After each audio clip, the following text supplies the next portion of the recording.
यादों का सिलसिला।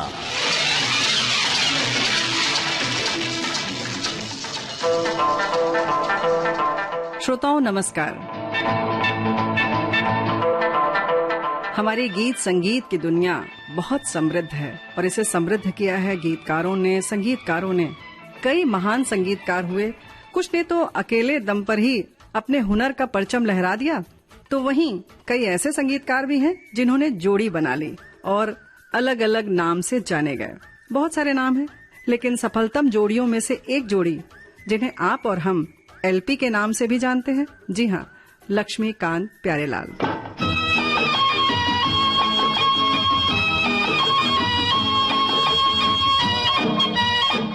उन्नीस से इस संगीतकार जोड़ी ने जो अपने संगीत का सफर शुरू किया, तो बस हम सब ने एक साथ मिलकर यही कहा, आप आए बाहर आई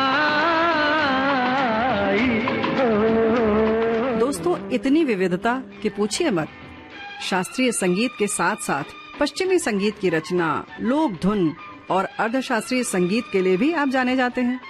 फिर तो मुजरा हो, कव्वाली या फिर देशभक्ति गीत।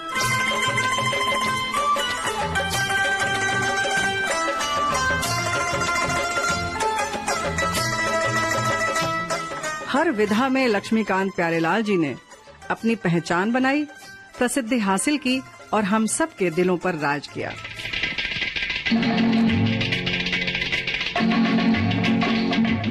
तरह तरह के वाद्य यंत्रों का प्रयोग करना तो जैसे इनके लिए बाएं हाथ का खेल था।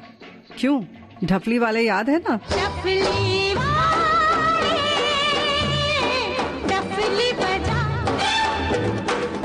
वहीं सरगम से भी गीतों को सजाकर इन्होंने गीत में चार चांद लगा दिए।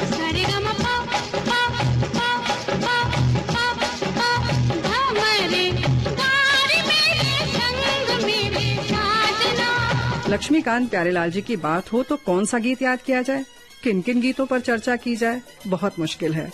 अब 1, 2, 3 से लेकर 11, 12, 13 तक कैसे भूल सकते हैं हम सब।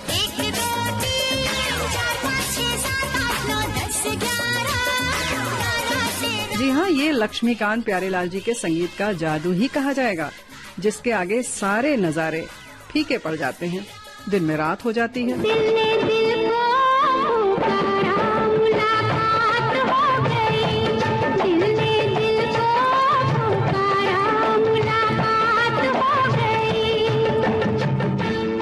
जी हाँ दोस्तों, गीत बजता है और बस समझ में आ जाता है कि इसमें संगीत किसका है। अब वो चाहे किसी राग पर भी आधारित हो सकता है, डिस्को धुन पर भी आधारित हो सकता है।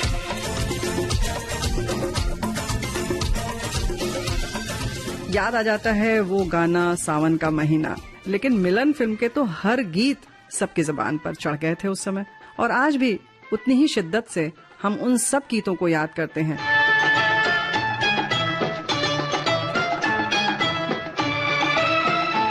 लक्ष्मीकांत प्यारेलाल जी के संगीत से हम सब वाकिफ हैं, उनके प्रशंसक हैं और दिलों में बसाए हुए हैं। हम तो तेरे आशिक हैं सदियों पुराने, चाहे तू माने चाहे न माने, चाहे तू माने चाहे न माने। दोस्तों, कार्यक्रम यादों का सिलसिला। आजकल आप सुन रहे हैं संगीतकार लक्ष्मीकांत कुडालकर जी की बातें।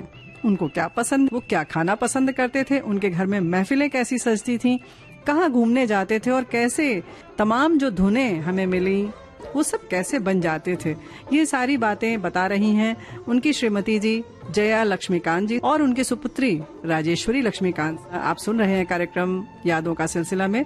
इस कड़ी में सुनते हैं और ढेर सारी बातें।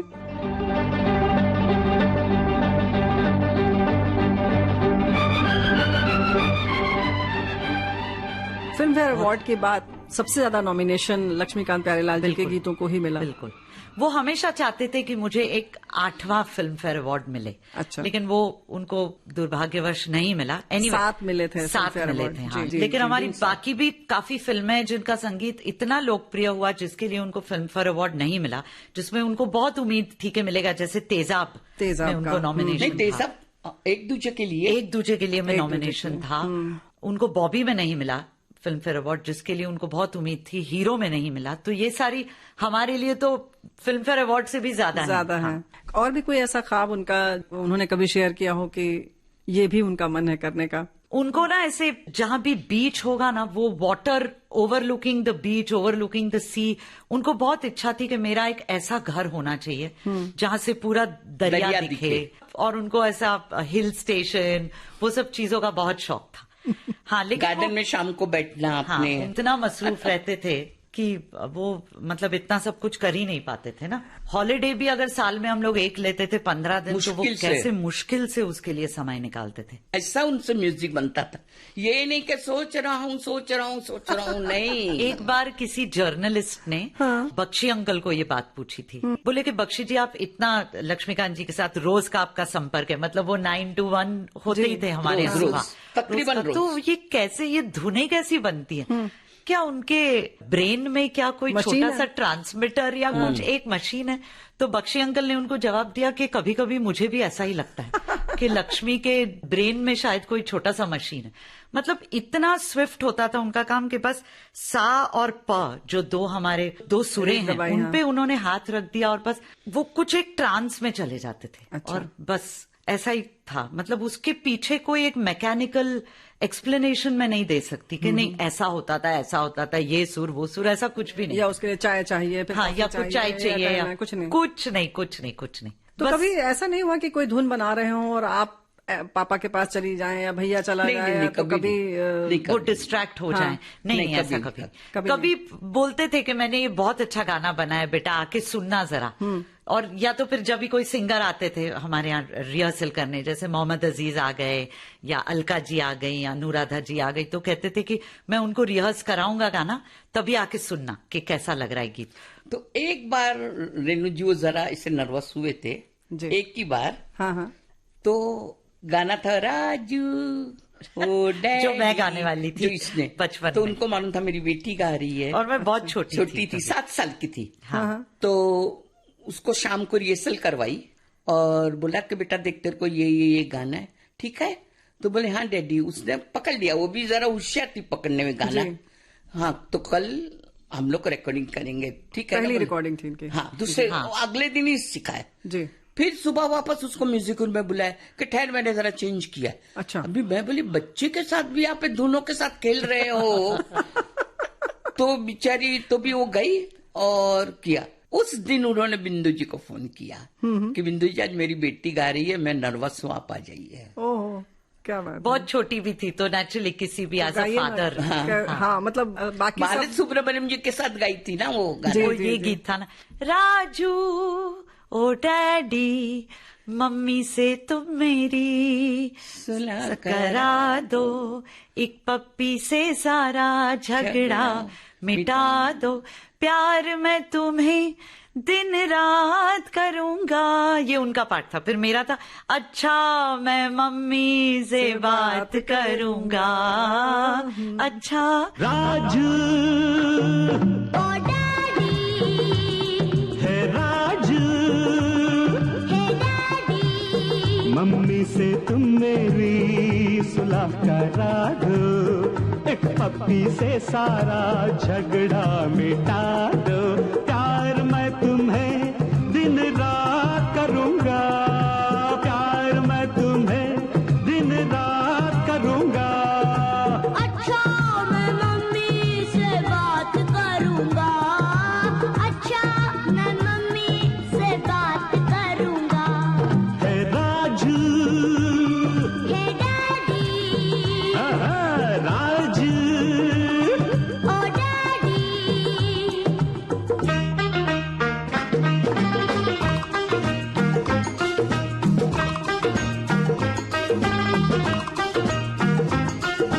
कहना भूल जाए मेरी एक भूल को, कहना भूल जाए मेरी एक भूल को, धूल में ना फेंके ऐसे किसी फूल को, मेरी तारीफें करना, मेरी तारीफें करना बेहिसाब तू, लेके आना कोई अच्छा सा जवाब तू।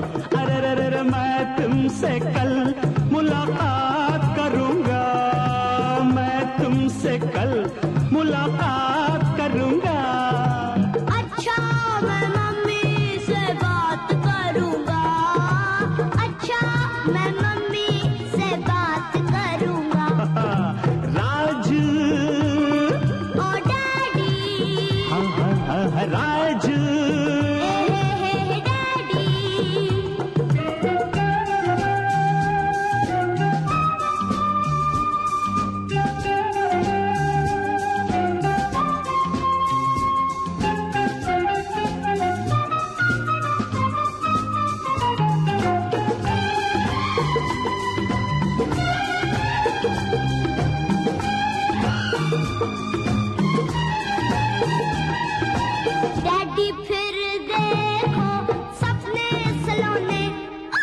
डैडी फिर देखो सपने सलोने, पहले मुझे ले दो ढेर से खिलौने। ओ हो मुफ्त में ही काम ना ऐसे निकालो, हाथ डालो जेब में पैसे निकालो, निकालो पैसे निकालो। हाँ, पैसों की तो मैं बरसात करूंगा, पैसों की तो मैं बरसात करूंगा।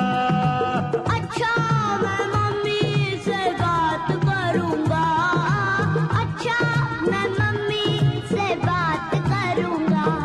Hey Raju, hey daddy, Raju, daddy.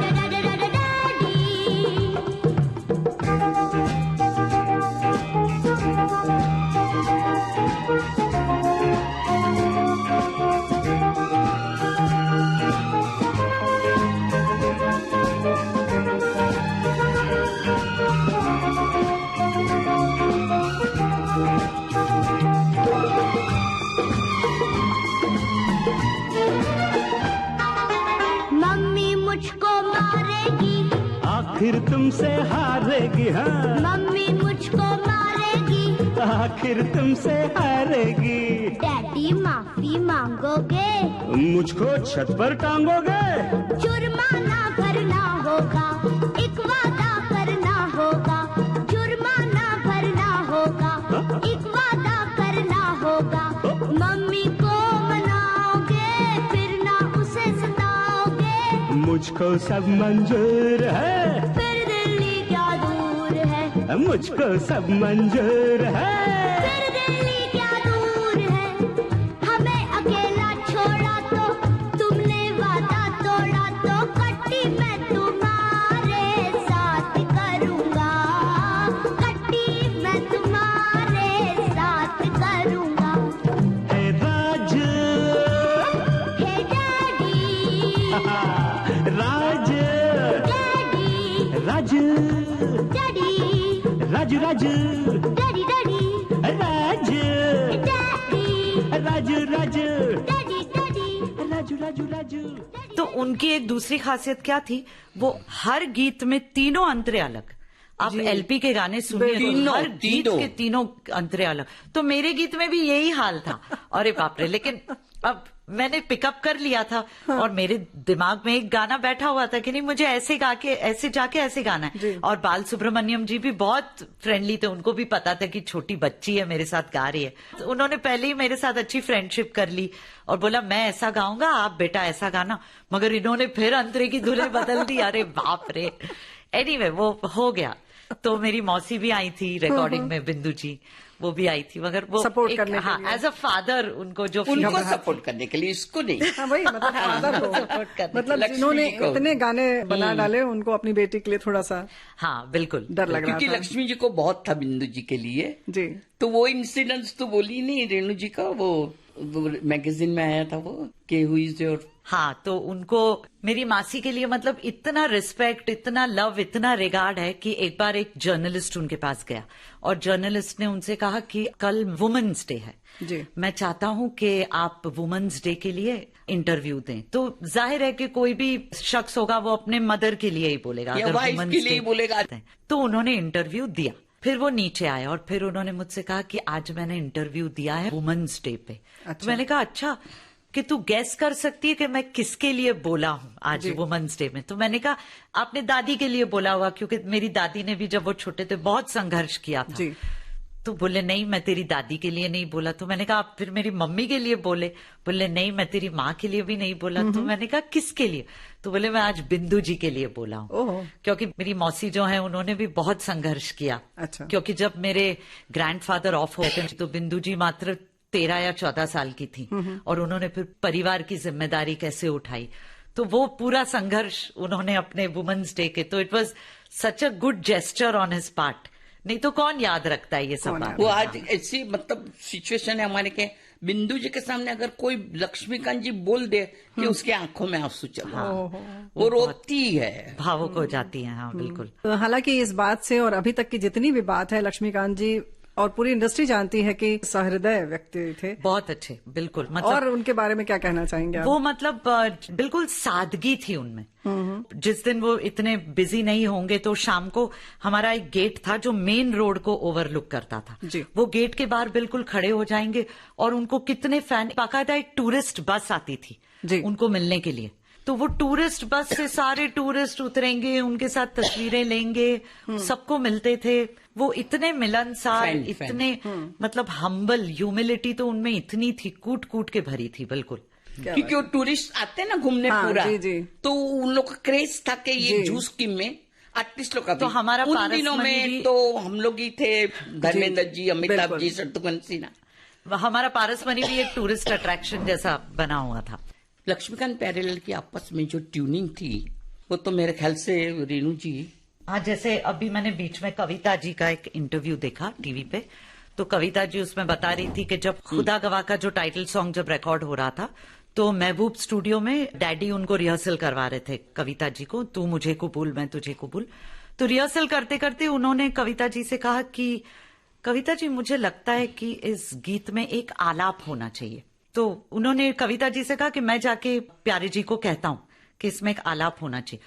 उन्होंने जैसे वो उठे और वो बस उस कमरे का दरवाजा खोल रहे थे तो बाहर प्यारेलाल जी खड़े थे और प्यारेलाल उन्होंने जी ने same बोला। उनसे सेम बात कही ओहो। कि लक्ष्मी मुझे लगता है कि इस गीत में हमें एक आलाप रखना चाहिए। तो उन्होंने कहा मैं यही बात कहने के लिए आ रहा था। क्या बात तो है। ऐसी ऐसी ट्यूनिंग थी। कि हम लोगों को कभी कभी ये होता था कौन क्या कर रहा है, कौन क्या कर रहा है, पता ही नहीं चलता था। नहीं पता ही चलता नहीं था। चलता था। हाँ, बहुत बड़ी बात है ये। एक दूसरे के काम को सराहना भी बहुत बड़ी बात बहुत थी बड़ी कि बात है। अगर मुझे आपका काम नहीं भी पसंद है ऐसा भी हो सकता है, जी। मगर वैसा भी वो कमाल की एक अंडरस्टैंडिंग थी।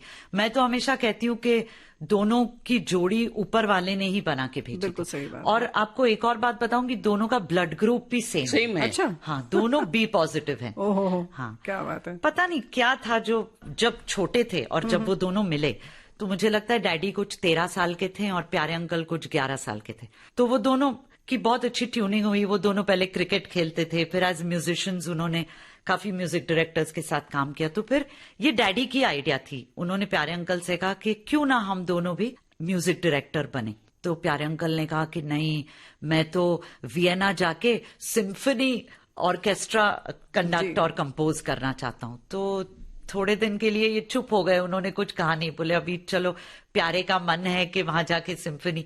फिर कुछ दिनों बाद दोबारा उन्होंने कहा, तो तभी भी प्यारे अंकल ने कहा कि नहीं मैं तो सिम्फनी। फिर एक दिन उन्होंने थोड़ा डांट के डांट उनसे ही कहा दिया, कि कोई जरूरत नहीं अभी जाने की। कोई जरूरत नहीं है वियना या कहीं जाने की, अब हम दोनों यहाँ रहकर संगीत बनाएंगे। और वो जब पहले वो म्यूजिशियन बने, म्यूजिशियन बनने के बाद वो असिस्टेंट म्यूजिक डायरेक्टर बने। उन्होंने काफी फिल्मों का Arrange। बैकग्राउंड स्कोर किया, काफी फिल्मों में गीतों को अरेंज भी किया। उस समय के जो काफी जो लोकप्रिय संगीतकार थे उनके साथ उन्होंने बहुत काम किया। जी। S D Burman, R D Burman, Kalyan ji भाई, मदन जी, खयाम साहब के साथ तो सी रामचंद्र जी के साथ फिर सुबह होगी का बैकग्राउंड म्यूजिक भी मेरे ख्याल से हुआ है। सी रामचंद्र जी के साथ तो बहुत किया, क्योंकि आप देखो लक्ष्मीकांत प्यारेलाल में कभी एक झलकी आ जाती है श्री रामचंद्र जी जी। उनमें एक जो स्टाइल कभी कभी रोशन जी भी वो लाइक तो बहुत करते थे सबका, मतलब और बर्मन दा के वो बहुत फेवरेट थे, खास करके मेरे डैडी। तो बर्मन दा को मैंडोलिन जो इंस्ट्रूमेंट था वो इतना बिल्कुल पसंद नहीं था। लेकिन क्योंकि डैडी उसको बहुत अच्छा बजाते थे, जी। वो अपने गानों में मैंडोलिन को इनकॉर्पोरेट करते थे। जैसे वो गीत जो है अच्छा जी मैं हारी चलो मान जाओ, उसमें डैडी ने ही बजाया वो मैंडोलिन। अच्छा। फिर खोया खोया चांद, वो कौन सा गीत था जिसपे पंचम दा और वो एक ही- ये है अपना दिल तो आवारा। उसमें एक ही माइक पे पंचम ने माउथ ऑर्गन बजाया है, उन्होंने मैंडोलिन बजाया। क्या बात है। अपना दिल तो आवारा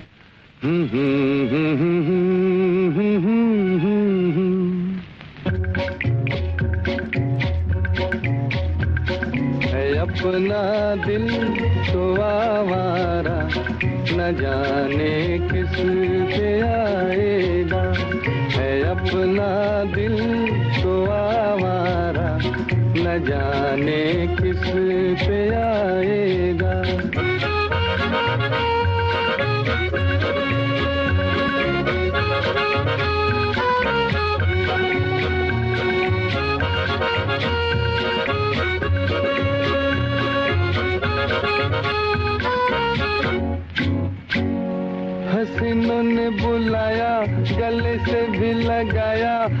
बहुत समझाया यही न समझा,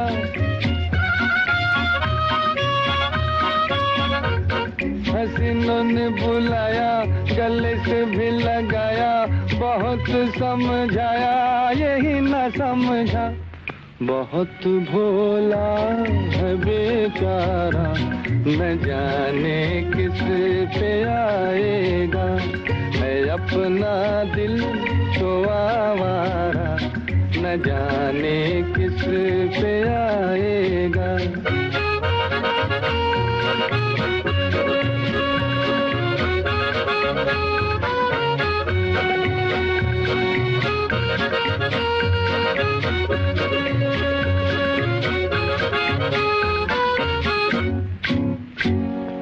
जब है दीवाना न दर्द न ठिकाना, ज़मीं से बेगाना फलक से जुदा,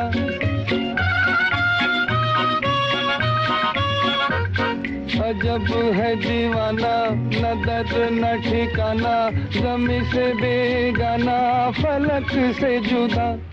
ये एक टूटा हुआ तारा, न जाने किस पे आएगा, है अपना दिल तो आवारा, न जाने किस पे आएगा।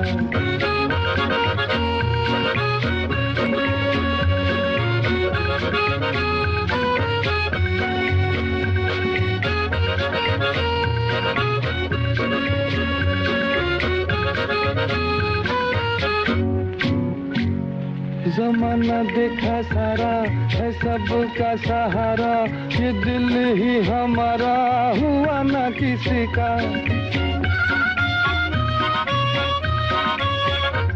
जमाना देखा सारा है सबका सहारा, ये दिल ही हमारा हुआ ना किसी का। सफर में है ये बंजारा, न जाने किस पे आएगा, है अपना दिल तो आवारा, न जाने किस पे आएगा।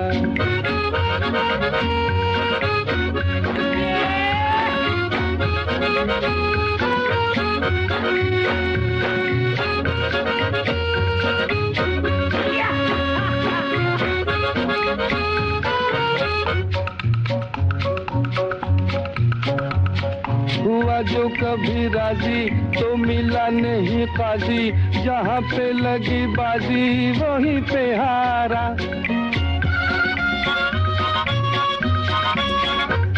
हुआ जो कभी राजी तो मिला नहीं काजी, जहाँ पे लगी बाजी वहीं पे हारा। जमाने भर का नाकारा, न जाने किस पे आएगा, है अपना दिल तो आवारा, न जाने किस पे आएगा। एक बार ऐसा हुआ कि उनको ओपी नैयर जी के लिए गीत बजाना था। ये मेरे डैडी की बात कर रही हूँ, वो ऑलरेडी किसी और सॉन्ग रिकॉर्डिंग में थे। तो बाय द टाइम वो ओपी नैयर जी के सॉन्ग रिकॉर्डिंग के लिए पहुंचे, उनको लेट हो गया था। और 2 मैंडोलिन प्लेयर्स थे, तो एक जो मैंडोलिन प्लेयर थे वो और एक मेरे डैड। तो वो जब पहुंचे रिकॉर्डिंग में, तभी ओपी नैयर जी ने टेक अनाउंस कर दिया। हाँ, बोले टेक। ये जाके बैठ गए, और ये जाके बैठ गए अपनी सीट पर, और उन्होंने वो नोटेशन पेपर देख लिया और टेक अनाउंस हुआ। उन्होंने तो रिहर्सल भी नहीं की, रिहर्सल नहीं की थी, रिहर्सल नहीं की थी। और उन्होंने टेक अनाउंस किया, टेक इनको बजाना पड़ा। इन्होंने पूरा टेक बजाया ऑन द स्पॉट, मतलब स्पॉन्टेनियसली बजाया। टेक खत्म हुआ तो फिर ओपी नैयर जी ने अंदर से माइक पे अनाउंस किया कि लक्ष्मीकांत कम हियर। तो उनको अंदर बुलाया, फिर रेट पूछा। हाँ, उनको अंदर बुला के पूछा कि तुम ये मत समझना कि मैंने तुमको देखा नहीं, मैंने देखा कि तुम बहुत लेट आए मेरी रिकॉर्डिंग के लिए। मैंने देखा। तो उन्होंने कुछ कहा नहीं, लक्ष्मीकांत जी ने, उन्होंने कुछ कहा नहीं। तो बोले कि तुम्हारा एक रिकॉर्डिंग का कितना रेट है? तो मेरे डैडी ने कहा कि नहीं, 75 रुपीज। 75 रुपीज। तो बोले कि 75 रुपीज तो आज तुमको नहीं मिलेंगे, क्योंकि एक तो तुम लेट आए और तुमने सीधे आते ही टेक बजाया, लेकिन मैं तुम्हें आज अपनी तरफ से 150 रुपीज दूंगा कि लेट आके भी तुमने बराबर बजाया। इतना गीत अच्छा बजाया लेट आकर भी। हाँ, तो ऐसे कितने इंसिडेंसेस हैं। कितने इंसिडेंट्स हैं। हाँ, बर्मन दा के वहां तो वो और उनकी वाइफ दोनों उनको बहुत प्यार करते थे, बिल्कुल अपने बच्चे की तरह। जी। क्योंकि वो छोटे थे ना, मेरे डैडी तो बहुत क्यूट भी लगते थे, बिल्कुल घुंघराले बाल, वैसे गोरे गोरे। जी। और मम्मा वो इंसिडेंट पता ना, जो एक बार म्यूजिशियंस की स्ट्राइक हुई थी और जो प्रेम कहानी का जो गाना, प्रेम हाँ, वो राजकुस्ता की पिक्चर बन रही थी, मुमताज राजेश का प्रेम कहानी, तो उसमें अभी म्यूजिशियन की हो गई स्ट्राइक जी। और उन्होंने बोला कि नहीं बजाएंगे कल से। म्यूजिशियन लोग पूरे स्ट्राइक पे गए, जो उनका पूरा यूनियन था। हाँ। जी। तो राजकोसला ने बोला मेरा तो गाना बहुत जरूरी है, तो बोले क्या करे, तो बोले हम लोग नए म्यूजिशियन को ये करेंगे। अभी म्यूजिशियन जो हमारे पुराने थे उन लोग पूरा प्रोटेस्ट कर रहे थे रिकॉर्डिंग के बाहर जी। कि कैसे इन लोग आते हैं रिकॉर्डिंग करने। लताबाई एग्री हो गई, मुकेश जी एग्री हो गए, लक्ष्मीकांत प्यारेलाल और चुने चुने जो बेचारे नए म्यूजिशियन थे उन लोग को भी बुलाया और गाना हुआ रिकॉर्ड। इन्होंने रिकॉर्ड किया। लता जी ने कहा कि मैं आऊंगी, मुकेश जी ने कहा मैं भी आऊंगा। वो फूल आहिस्ता फेंको, फूल आहिस्ता फेंको, फूल आहिस्ता फेंको, फूल बड़े नाजुक, वो गाना, वो गीत। कहा आपका ये बजा ही सही कि हम बेकदर बेवफा ही सही, बड़े शौक से जाइए छोड़कर, मगर सहने गुलशन से यूं तोड़कर, फूल आहिस्ता फेंको,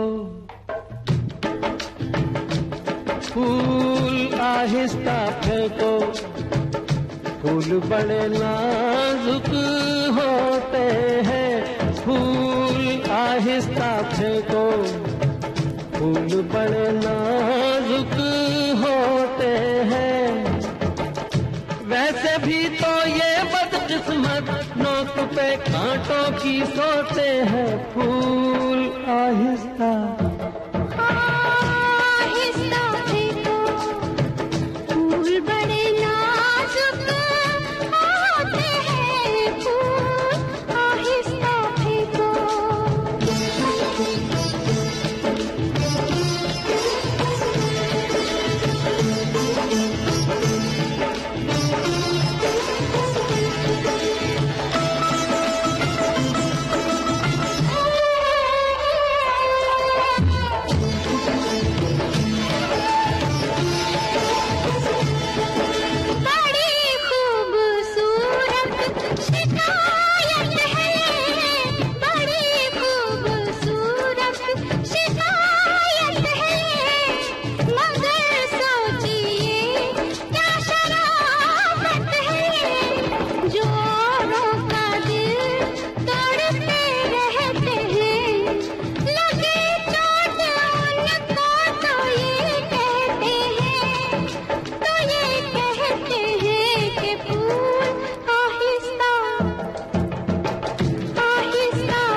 बड़े नाजुक होते हैं, फूल आहिस्ता फेंको।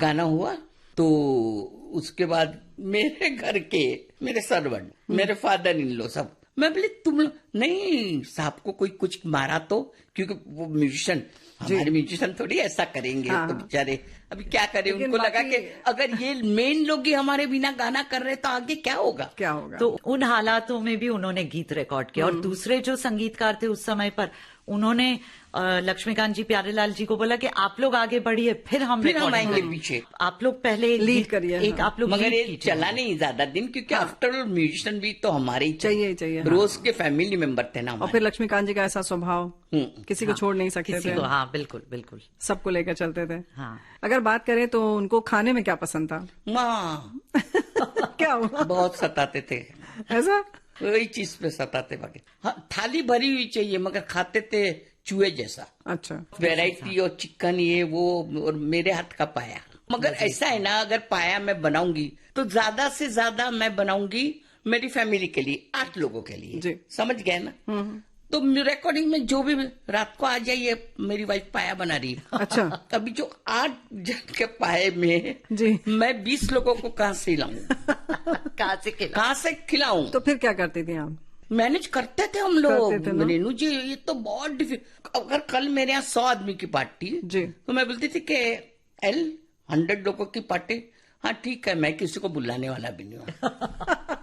जो फिर दूसरे दिन सामने मिला, रात को क्या कर रहे? रात को मेरा पार्टी है, अच्छा। आइए। मतलब वो 100 का 150 होते हो देर गया। नहीं लगती थी। तो उनका नेचर इतना अच्छा था कि उनको लोगों को खिलाना पिलाना, बहुत अपने रोज घर उनको पे महफिल बुलाना, चाहिए रात जी। को। लोग बैठे बातचीत करें, उनको बहुत अच्छा जिसमें लगता। हमारे अफसरानी जी कंपलसरी ब्लाइंड थे, उनको रोज आते थे बेचारे। असरानी जी उनके बहुत अच्छे मित्र थे। तो असरानी जी तो जैकी, सुभाष जी उनका और हमारे घर बहुत, ये सब का हमारे घर अनिल बहुत। बोनी, उन जी। लोग भी रोज हीरो फिल्म की बात करें अगर, तो उसका तो सभी गाने बहुत हिट हुए। बहुत थी। बहुत हिट हुए, बहुत हिट हुए। हम लोग तो पहले पिक्चर रिलीज हुई तो बोले ये पिक्चर फ्लॉप है। अच्छा।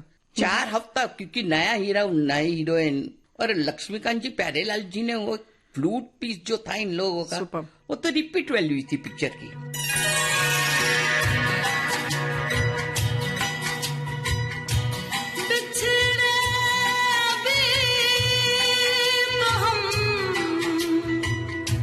बस कल परसों जीऊंगी मैं कैसे इस हाल में बरसों, मौत ना आए तेरी याद क्यों आए, है लंबी जुदाई 4 दिनों दा प्यार और बड़ी लंबी जुदाई, लंबी जुदाई।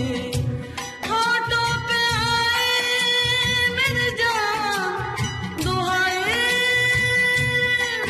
है लंबी जुदाई 4 दिनों दा प्यार और बड़ी लंबी जुदाई, लंबी जुदाई।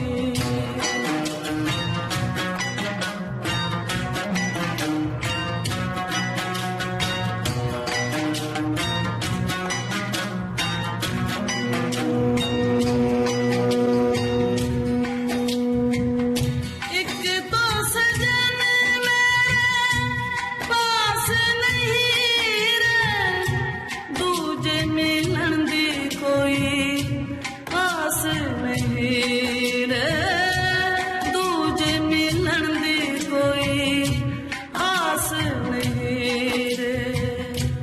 उस पे ये सामने आया, उस पे ये सामने आया, आग लगाए, है लंबी जुदाई 4 दिनों दा प्यार और बड़ी लंबी जुदाई, लंबी जुदाई।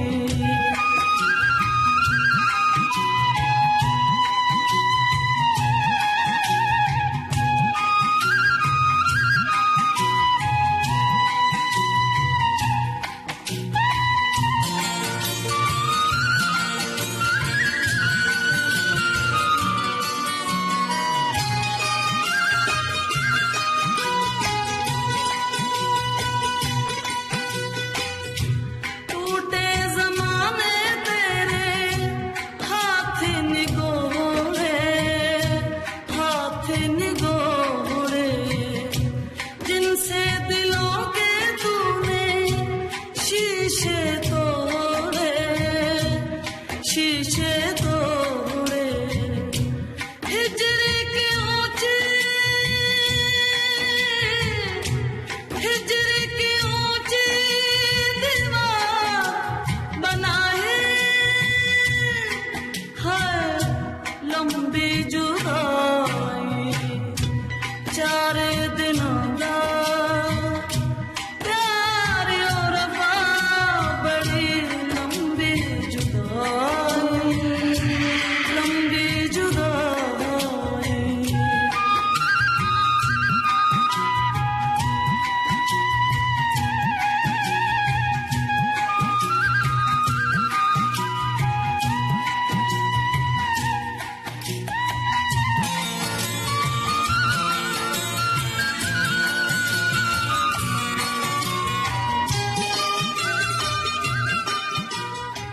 लक्ष्मीकांत जी और प्यारेलाल जी का यही बोलना है कि फिल्म में music is the repeat value.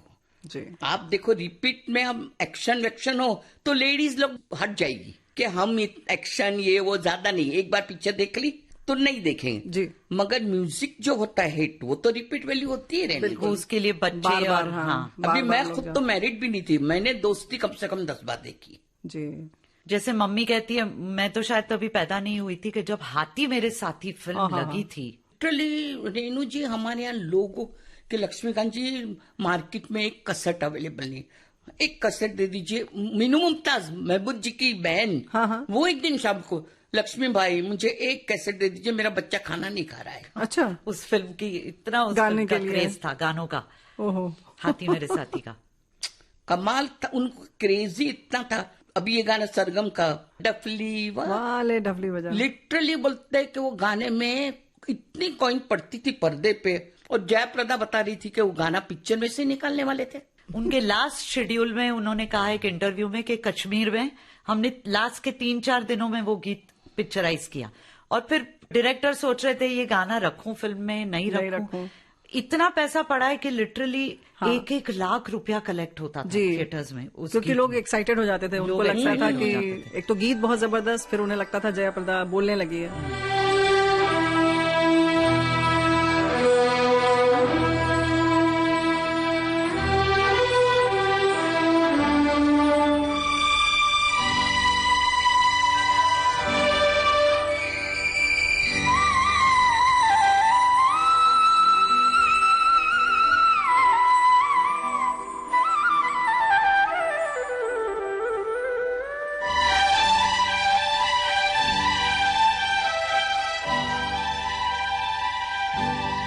डफली वाले डफली बजा, डफली वाले डफली बजा,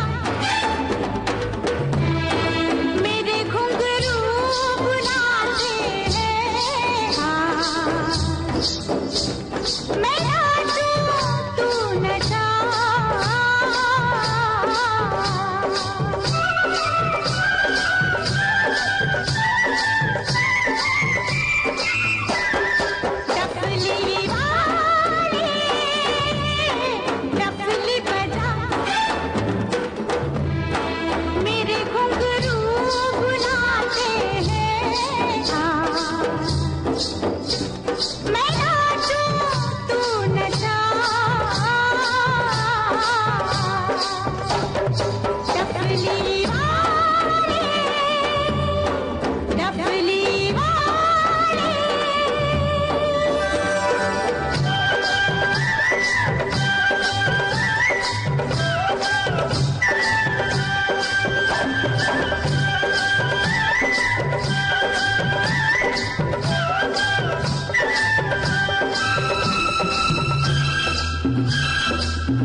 तेरी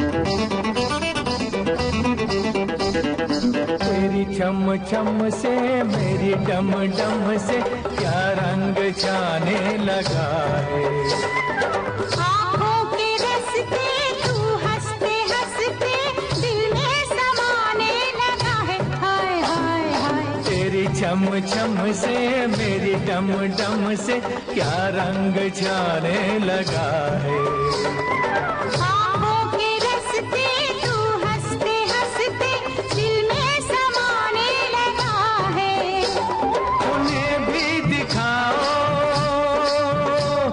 उन्हें भी दिखाओ, उन्हें भी बुलाओ, कहाँ है ये दुनिया वाले। डफली वाले डफली बजा, मेरे घुंघरू बुलाते हैं। मैं नाचूं तू नचा, डफली वाले डफली वाले। उन्होंने 1, 2, 3 गाना भी ऐसा ही इंस्पायर होके बनाया था। वो उन दिनों में गणपति का फेस्टिवल जी। था। तो वो जो महाराष्ट्र हर के लोगों का जब सैटरडे वो को- जाते हैं, नहीं, वो हर सैटरडे को बजरंग बली के मंदिर जाते थे। तो एक सैटरडे ऐसा ही था, वो बजरंग बली के मंदिर जा रहे थे, तो रास्ते में वो महाराष्ट्रियन प्रोसेशन निकला हुआ था। जी। वो प्रोसेशन में वो बैंजो होता है, उस वो typical- एक वो टिपिकल धुन बज रही थी। जी, जी, कुछ। बैंजो, हाँ। हाँ, जो विसर्जन के टाइम पे बजती धुन है। बजती है। हाँ, तो उन्होंने पता नहीं उससे क्या एक इंस्पिरेशन लिया और उन्होंने आके ये गीत बना, ये गीत रिकॉर्ड भी हो गया। और फिर हमारे यहाँ अलका जी आई थी उस दिन, तो अलका जी को उन्होंने बोला कि आप वो गीत ले आइए, मैं मेरे बच्चों को सुनाना चाहता हूँ। तो हमें तो पता ही नहीं था, तो हमारे पास एक बड़ा म्यूजिक सिस्टम था, उस पे हमने जब ये गीत लगाया, बाप रे, एक, मैं दो, बोला तीन। ये 1, 2, 3 ये क्या गीत है। जी, और क्या वो जी। गीत पे, मतलब हम लोग खुद सुनकर इतना आश्चर्य में थे कि- इतने आश्चर्य में पड़ गए थे, और ऐसा लग रहा था बार बार इस गीत को सुनो, बार बार सुनो। और फिर वो गीत क्या बना।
ऐसा वो इंस्पायर बहुत होते थे। हाँ, कभी हम लोग कहीं फॉरेन कंट्री गए, वहां से कुछ इंस्पायर हुआ, मगर ऐसा कॉपी करूंगा मैं किसी गीत को, ऐसा कभी नहीं था। तो कभी मतलब ये गीत उन्होंने सुनाया, ऐसे भी और कोई गीत भी आप लोगों को सुनवाया कि बच्चों को सुनाते हैं पहले ये वाला, या आपको भाभी जी? गीत तो ऐसे बहुत बने, मतलब जैसे जब बड़ी बड़ी फिल्मों की हमारे वहाँ वो म्यूजिक सिटिंग्स होती थी, जैसे कि अमर अकबर एंथनी की हो रही है या कर्मा फिल्म की हो रही है, तो मेरे ब्रदर थे ना, वो हमेशा म्यूजिक रूम में जाके बैठ जाते थे। नसीब फिल्म भी बड़ी कास्ट नसीब फिल्म की थी वो, एक फिल्म का गाना था जिसमें अमित जी के डायलॉग्स थे, अमिताभ जी के, उसके लिए वो खुद आए थे हमारे यहाँ रिहर्सल के लिए। चल मेरे भाई, चल मेरे भाई, चल चल मेरे भाई, तेरे हाथ जोड़ता हूँ, हाथ जोड़ता हूँ, तेरे पाँव पड़ता हूँ। चल मेरे भाई, चल चल मेरे भाई, तेरे हाथ जोड़ता हूँ, हाथ जोड़ता हूँ, तेरे पाँव पड़ता हूँ। चल मेरे भाई, चांद हुआ आवारा, सुबह का निकला तारा। चल मेरे भाई, चल चल मेरे भाई, तेरे हाथ जोड़ता हूँ, हाथ जोड़ता हूँ, तेरे पाँव पड़ता हूँ। चल मेरे भाई, समझ रहा है बे? मैं शराब पिया, हाँ? साले दूंगा खींच के अभी। चल जा। तूने नहीं पी, हाँ मैंने पी है। तूने नहीं पी, हाँ मैंने पी है। जिसने भी पी ये आदत बुरी है। बहुत हो चुकी दुनिया, सो चुकी, अब मान जा नहीं, सर फोड़ता हूँ। चल मेरे भाई, बहुत हो गया। चल चल मेरे भाई, तेरे हाथ जोड़ता हूँ, हाथ जोड़ता हूँ, तेरे पाँव पड़ता हूँ। चल मेरे भाई।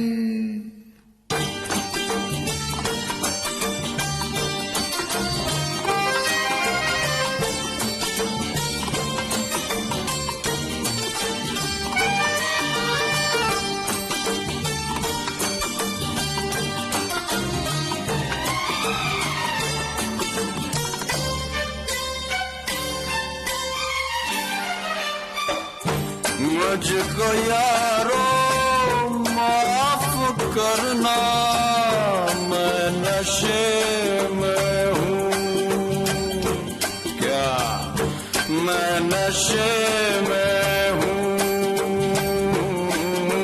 जिसका बड़ा भाई हो शराबी, छोटा पिए तो क्या है खराबी। जिसका बड़ा भाई हो शराबी, छोटा पिए तो क्या है खराबी। भला या बुरा तुम ही समझना, तुम पे फैसला ये मैं छोड़ता हूँ। चल मेरे भाई, अबे बोला ना चल साले। चल मेरे भाई, तेरे हाथ जोड़ता हूँ, हाथ जोड़ता हूँ, तेरे पाँव पड़ता हूँ। चल मेरे भाई। सलमान भाई का म्यूजिक तो उन लोगों ने 9 मिनट में 9 गाने बनाए। कौन सा?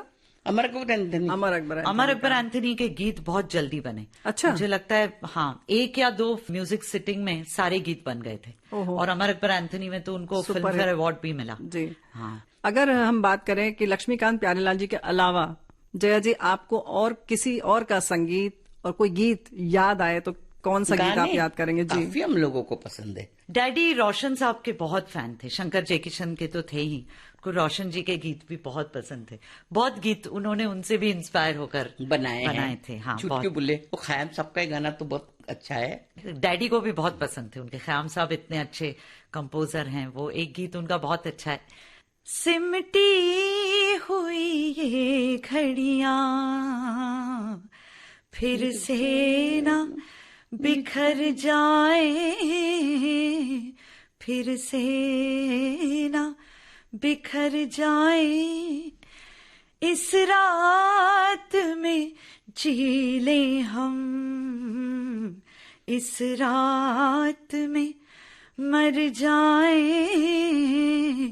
इस रात में मर जाए, सिमटी हुई ये घड़ियां।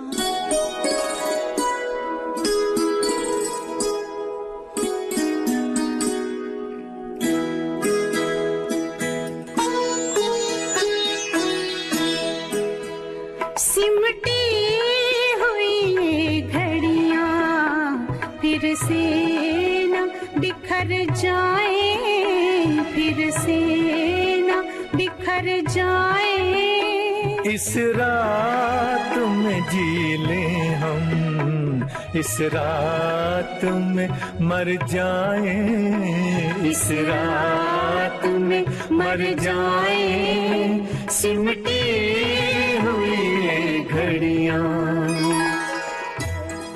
बहुत बढ़िया। वैसे तो लग रहा है कि बातें करते रहे। हाँ, लेकिन आज विराम देते हैं और फिर कभी फिर से मुलाकात करेंगे। जरूर। नमस्कार। नमस्कार।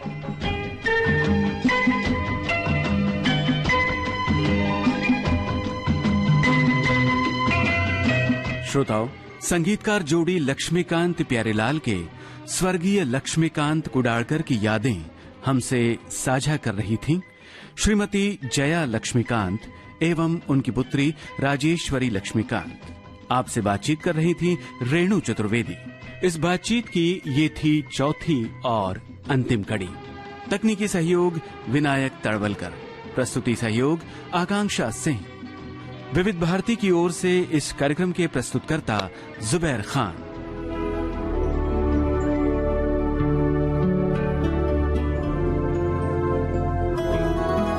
यादों का सिलसिला।